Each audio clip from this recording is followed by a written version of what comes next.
இந்த சண்டே அம்மா வீட்டுக்கு தான் ஃப்ரெண்ட்ஸ் போயிருந்தேன். அம்மா வீட்டுக்கு கிளம்புறோம் அப்படின்னாலே பசி எடுக்கவே எடுக்காது. அதுக்கப்புறம் அம்மா வீட்டுக்கு போனதுக்கப்புறம் தான் என்ன சமையலுமா செஞ்சு வச்சுருக்கீங்க அப்படின்ட்டு ஒவ்வொரு பாத்திரமா செக் பண்ணிக்கிட்டு இருப்பேன். இது நான் மட்டும் தான் அப்படி இருக்கேனா, இல்லை எல்லா லேடீஸும் இப்படி தான் இருப்பீங்களா அப்படிங்கிறத கமெண்ட்டில் சொல்லுங்கள். அம்மாவும் வந்தவுடனே என்ன சாப்பிட்ற அப்படிங்கிற வார்த்தை தான் வரும். இன்றைக்கி அம்மா வீட்டில் கறி குழம்பு வச்சுருந்தாங்க. எப்போவுமே நான் போனேன்னா ஒரு 2 நாள் 3 நாள் இருக்கிற மாதிரி தான் போவேன். இன்றைக்கி வந்து 1 டே மட்டும்தான் போயிருக்கேன். அதுவும் எனக்கு பசங்களுக்கு எக்ஸாம் போகவா வேண்டாமான்னு யோசிச்சுக்கிட்டே இருந்தேன். சரி கொஞ்சம் வேலை இருக்குது போய் முடிச்சுட்டு வந்துடும் அப்படின்ட்டு கிளம்பிட்டேன். வேலைனா ஒன்றும் பெரிய வேலை இல்லை ஃப்ரெண்ட்ஸ். நான் எப்போவுமே துணி எல்லாமே மிஷினில் துவைச்சிருவேன். அதாவது ஹஸ்பண்டோட ஷர்ட்டு, அதுக்கப்புறம் நாங்கள் எங்கேயாவது வெளியில் போடுற ட்ரெஸ் இந்த மாதிரி எல்லாமே கையில் தான் துவைப்பேன். அதுவும் அம்மா ஊர் பக்கத்தில் ஆறு இருக்குது. அங்கே குளிக்கிறதுக்கும் நல்லாயிருக்கும், துணி துவைக்கிறதுக்குமே நல்லாயிருக்கும். அங்கே போகும்போதெல்லாம் எடுத்துகிட்டு போயிடுவேன். இந்த டைம் எக்ஸாம் எல்லாம் வரதுனால கொஞ்சம் டிலே ஆகிட்டு இருந்துச்சு.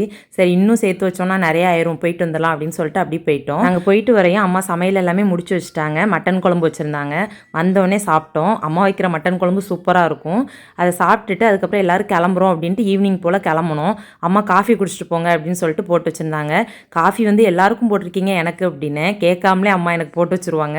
ஏன்னா எனக்கு வந்து பால் காஃபி பிடிக்காது. அதுக்கு மாதிரி பிளாக் காஃபி அப்படியுமே எப்போமா தான் எடுத்துப்பேன். அது அம்மா வீட்டில் மட்டும்தான். எனக்குன்னு தனியாக கருப்பட்டி போட்டு அம்மா போட்டு வச்சுருவாங்க. அதுவும் அதில் பொரிக்கடலை ஏதாவது போட்டு சாப்பிட்றதுக்கு ரொம்ப நல்லாயிருக்கும். சாப்பிட்டுட்டு அங்கேருந்து கிளம்பிட்டோம். ஹஸ்பண்டோட ஃபேஸு என்னோட ஃபேஸ் எல்லாமே டல்லாக தான் இருந்துச்சு. ஏன்னா குளிச்சுட்டு வந்த டயர்ட் அப்படி.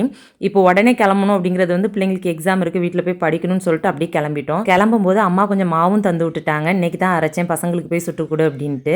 சரி நம்மளுக்கு நல்லதாக போச்சு, இனிமே வந்து ஒன்று பார்க்குறது கஷ்டம் அப்படின்ட்டு குழம்பும் மாவும் அம்மாட்டே வாங்கிட்டு வந்துட்டேன். பசங்களுக்கு வந்தோடனே தோசை எல்லாம் சுட்டு கொடுத்துட்டு பசங்க படிக்கிறதுக்கு அப்படியே ஆரம்பிச்சிட்டாங்க. இன்றைக்கிட்டே இப்படி தான் ஃப்ரெண்ட்ஸ் போச்சு. வீடியோ பிடிச்சிருக்குன்னு நினைக்கிறேன். வீடியோ பிடிச்சா லைக் பண்ணுங்கள். அடுத்த ஒரு சூப்பரான வீடியோவில் பார்க்கலாம். பாய்.